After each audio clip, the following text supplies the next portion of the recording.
when I first started, I hoped that nobody saw me, that I knew.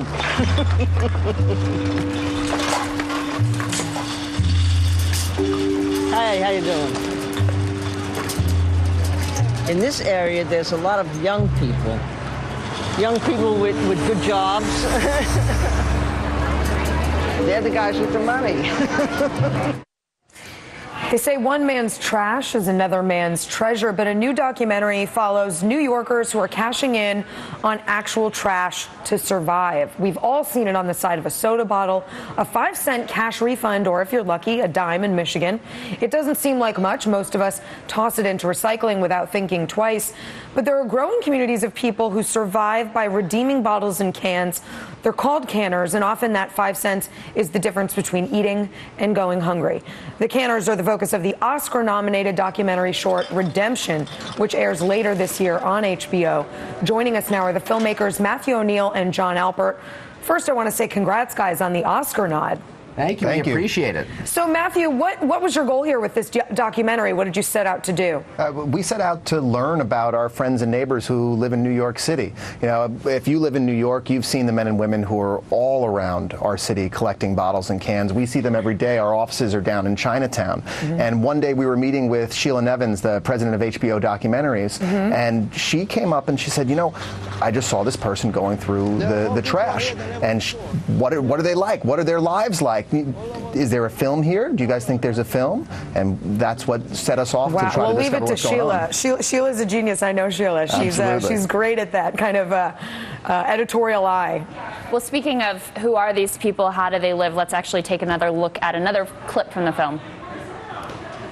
5 centavillos es poquito, pero es un trabajo sano que uno no está perseguido por nadie. Uno en cualquier parte puede estar con la cara, con frente alta, la cara limpia, en donde quiera, y nosotros aquí debemos aprovechar. A veces me pongo triste, es porque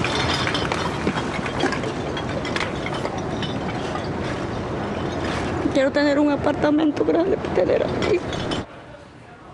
John, the city is so expensive. How are these people able to even survive here? It's tough, and many of the jobs that these folks used to do are gone. I live in Chinatown, and all the buildings surrounding my house used to be full of sweatshops, and in the middle of the night you hear zzz, zzz, zzz, and the women would be working in the factories. All those factories are gone. We don't make anything anymore.